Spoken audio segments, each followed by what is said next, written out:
महाराष्ट्र चुनाव Mankhurd Shivaji Nagar seat. Mankhurd Shivaji Nagar seat पर रोचक मुकाबला। सपा उम्मीदवार अबू आजमी को उनके गढ़ में मिल रही टक्कर। एनसीपी अजीत गुट के नवाब मलिक दे रहे कड़ी टक्कर। मानखुर्द शिवाजी नगर सीट के दायरे में 50% से अधिक है मुस्लिम आबादी। बढ़ते अपराध, नशीली दवाओं के खतरे, बायोमेडिकल अपशिष्ट बड़ा मुद्दा। उत्तर भारतीय दो मुस्लिम नेताओं में कड़ा मुकाबला। महाराष्ट्र की सियासत में उत्तर भारतीय दो मुस्लिम नेताओं की सियासत एक साथ एक ही दल के सियासी परवान चढ़ी, लेकिन सियासी वर्चस्व की जंग में अब एक दूसरे को मात देने के लिए उतर गए हैं। बात कर रहे हैं अबू आसिम आजमी और नवाब मलिक की। ये दोनों ही मुस्लिम नेता उत्तर प्रदेश के पूर्वांचल से आते हैं और मुंबई की मुस्लिम बहुल सीटों से किस्मत आजमाते रहे हैं। इनके बीच गहरी दोस्ती थी और सपा से ही विधायक चुने गए थे, लेकिन सियासत ने अब एक दूसरे को आमने सामने लाकर खड़ा कर दिया है। बता दें कि मुंबई की सियासत में अबू आसिम आजमी और नवाब मलिक जाने पहचाने मुस्लिम चेहरे हैं और दोनों ही उत्तर भारत नेता हैं। अबू आसिम आजमी मानखुर्द शिवाजी नगर सीट से 3 बार विधायक बन चुके हैं और चौथी बार मैदान में उतरे हैं। नवाब मलिक मुंबई की अणु शक्ति नगर सीट से चुनाव लड़ते और विधायक चुने जाते रहे हैं। एक समय में दोनों ही सपा के कट्टुवार नेता रहे हैं, लेकिन बाद में दोनों ही सियासी राहें अलग अलग हो गयी। नवाब मलिक ने सपा छोड़कर एनसीपी का दामन थाम लिया और शरद पवार के करीबी हो गए। अबू आसिम आजमी ने सपा की कमान पूरी तरह अपने हाथों में ले ली। आजमी और मलिक के बीच शहमात का खेल। मुंबई में मानखुर्द शिवाजी नगर निर्वाचन क्षेत्र में सबसे अधिक रोचक तस्वीरें सामने आई हैं। इस बार समुदाय से 3 उम्मीदवारों की मौजूदगी के अलावा मलिक और आजमी के बीच लंबे समय से चली आ रही प्रतिद्वंदिता भी एक कारण है। जिन्होंने अपने राजनीतिक करियर की शुरुआत सपा से की थी। 1976 में मलिक ने राज्य में आजमी के नेतृत्व में सपा नेता के रूप में मुंबई के नेहरू नगर से अपना पहला चुनाव जीता था। शुरुआती सौहार्द अहंकार के टकराव में बदल गया अब जब आजमी अपने खुद ही राजनीतिक शुरुआत करने में विफल रहे और मलिक मंत्री बन गए। अक्टूबर 2001 में आजमी ने मलिक को सपा से निकाल दिया और मलिक ने खुद को तत्कालीन एकीकृत एनसीपी के साथ जोड़ लिया। मतदाता इस निर्वाचन क्षेत्र में बढ़ते अपराध, नशीली दवाओं के खतरे, बायोमेडिकल अपशिष्ट, षड्यंत्र से होने वाले प्रदूषण और शैक्षणिक एवं चिकित्सा संस्थानों के समित विकास को अपनी प्रमुख चिंताओं के रूप में बताते हैं। इन मुद्दों पर आजमी के खिलाफ सत्ता विरोधी लहर भी मुकाबले में एक कारक हो सकती है। आपको बता दें कि मादक पदार्थ की समस्या एक गंभीर चिंता का विषय है। यह बात तीनों प्रमुख उम्मीदवारों मलिक, पाटिल और खान के घोषणा पत्रों में प्रतिबंधित होती है, जिनमें इस समस्या से निपटने का वादा किया गया है। बता दें कि पाटिल और आजमी इससे पहले भी 2014 में एक दूसरे के खिलाफ चुनाव लड़ चुके हैं, जिसमें आजमी ने लगभग 10,000 वोटों से जीत दर्ज की थी। मलिक मुंबई की अणुशक्ति नगर सीट से 2 बार विधायक रह चुके हैं। मलिक का दावा है कि उन्होंने लोगों की मांग के चलते मानखुर्द शिवाजी नगर सीट को चुना है। जो यहाँ पे सबसे बड़ी समस्या है ड्रग की है। लोग नशे से आज़ादी चाहते हैं, लोग गुंडागर्दी से आज़ादी चाहते हैं, लोग अच्छी स्वास्थ्य व्यवस्था चाहते हैं, लोग अच्छी पढ़ाई की व्यवस्था चाहते हैं।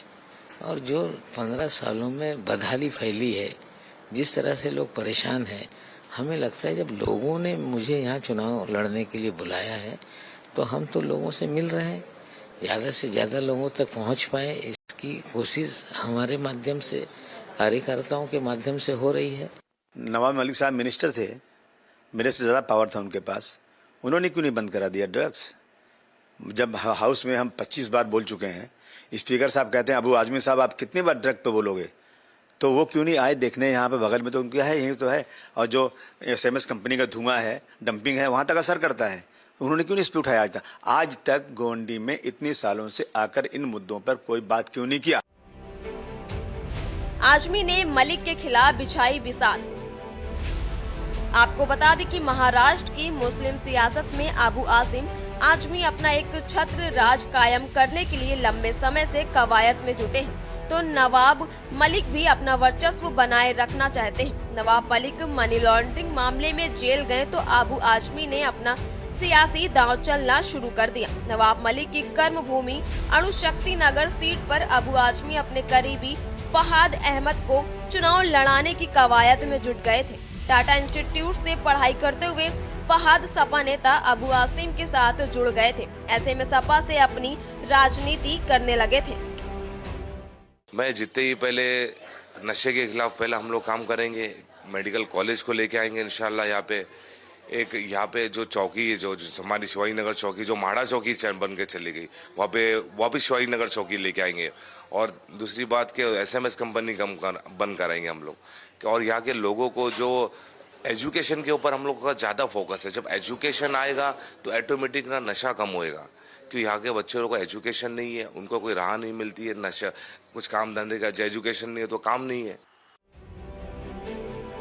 अबू आजमी के खिलाफ अजीत पवार के नेतृत्व वाली एनसीपी ने इस सीट से पूर्व मंत्री नवाब मलिक को टिकट जरूर दिया है। हालांकि अंडरवर्ल्ड दाऊद इब्राहिम के साथ नवाब मलिक के कथित रिश्तों की वजह से बीजेपी उनका विरोध कर रही है। महायुति गठबंधन की सहयोगी एकनाथ शिंदे के नेतृत्व वाली शिवसेना ने इस सीट से सुरेश पाटिल को मैदान में उतारा है। पार्टी ने नवाब मलिक के लिए चुनाव प्रचार करने से भी इनकार कर दिया है। वहीं नवाब मलिक अपने मुद्दों को लेकर चुनावी मैदान में हैं। उनके मुताबिक युवाओं में नशे की लत मानखुर्द शिवाजी नगर में अहम मुद्दा है। क्या पब्लिक के लिए मेन काम होना चाहिए, जो पब्लिक की समस्या है वो जब होनी चाहिए। अब ये वार्ड में तो इतनी बेकारी है, इतना तो सब बच्चे लोग देखो नशे का बहुत सब ये चल रहा है समस्या। बच्चे लोग बहुत नशा विशा करते, नशा बिकता है। मेन बच्चे लोग बिगड़ते, टपोरी गिरी करते, वो नशा करते तो हो जाता है लफड़ा उन लोग से। इन सब चीज़ों पे भी कंट्रोल होना चाहिए। हाँ, और शिक्षा विक्षा कम होने से या हर एक चीज़ से प्रॉब्लम है, इसीलिए बच्चे लोग ऐसे बेकार हो जाते हैं। SMS कंपनी यहाँ पे जो है, SMS कंपनी के बारे में आपने सुना ही रहेगा। तो SMS कंपनी हटाने के लिए स्थानिक संस्थाओं ने बहुत सारे यहाँ पे आंदोलन किए हैं, लेकिन SMS कंपनी हटी नहीं है। उसी के साथ साथ यहाँ पे नशा का इतना बड़ा साम्राज्य हो चुका है कि बच्चे से लेके बूढ़े इंसान तक, लेडीज से लेके लोग यहाँ पे नशा कर रहे हैं। इतना नशा का साम्राज्य बढ़ने के बावजूद भी यहाँ पे बच्चियों के साथ में कुछ गलत हो रहा है, उसी का कत्ल करके गटर में नाले में फेंक दिया जा रहा है, लेडीज लोग के ऊपर बलात्कार हो रहा है। इतनी सारी गंदगी यहाँ पे फैल चुकी है, क्या बहुत फैल चुकी है। उधर अबू आजमी लगातार चौथी बार जीत का दावा कर रहे हैं। उनका कहना है कि नवाब मलिक ने अपने कार्यकाल में इलाके में कोई काम नहीं किया। वंचित बहुजन अघाड़ी ने इस सीट से मोहम्मद सिराज शेख को टिकट दिया है। वो भी ड्रग्स को इलाके में अहम मुद्दा बनाते हैं। उनका कहना है कि नशे की समस्या को हम कम करने के लिए लोगों को पढ़ा लिखा होना बेहद जरूरी है। इधर हर साल ना पानी की समस्या है, पानी भर जाता है बारिश में, एक वो समस्या है। और दूसरा हमारा जो फुले नगर का उस तरफ का एरिया है, पटरी के उस तरफ का, हम लोग चाहते हैं कि वो शिफ्टिंग हो जाए। देखा जाए तो अभी इनके राज के अंदर तो ऐसा है कि बेरोजगारी, और मैं एक धंधे वाला होने की वजह से मैं ये बता सकता हूँ कि आज धंधे पानी की भी बहुत हालत बुरी चल रही है। कोई खास अच्छी कंडीशन नहीं है धंधे की। अब्बू आजमी का तो हमको कुछ मालूम नहीं है, यहाँ पे उनका कुछ काम हुआ नहीं। मगर नवाब मलिक साहब जो है, जो यहाँ पे काम करते हैं, अगर हम उनके ऑफिस में जाते हैं तो हमारा सुनते हैं और काम भी करते। गटर की समस्या है यहाँ पे, अगर वहाँ पे, मगर लोग जाते नहीं है। लोगों का भी यही प्रॉब्लम है, जो चुनाव के टाइम पैसा लेके वोट देते हैं और बाद में इश्यू बताते हैं कि हमारा गटर का प्रॉब्लम है, पानी का प्रॉब्लम है। मगर जब चुनाव होता है तभी उन्होंने सोच समझ के वोट देना चाहिए। राजनेता ड्रग्स को इलाके में अहम मुद्दा बता रहे हैं, लेकिन लोगों की समस्या कुछ और है। मानखुर्द शिवाजी नगर के लोग कई सालों से देवनार में डंपिंग ग्राउंड, बूचड़खाने और गोवंडी में बने बायोमेडिकल वेस्ट मैनेजमेंट प्लांट के खिलाफ प्रदर्शन कर रहे हैं। इलाके के लोगों ने ड्रग्स के इस्तेमाल और शिक्षा की कमी को लेकर भी चिंता जाहिर की है। उनका मानना है कि इसकी वजह से क्राइम बढ़ा है। इसके अलावा वोटरों ने पानी की सप्लाई, ड्रेनेज सिस्टम और बेरोजगारी को भी लेकर चिंता जाहिर की है। बता दें कि महाराष्ट्र में विधानसभा की 288 सीटों पर 20 नवंबर को वोट डाले जाएंगे। नतीजे 23 नवंबर को आएंगे। स्पेशल डेस्क के न्यूज़ इंडिया।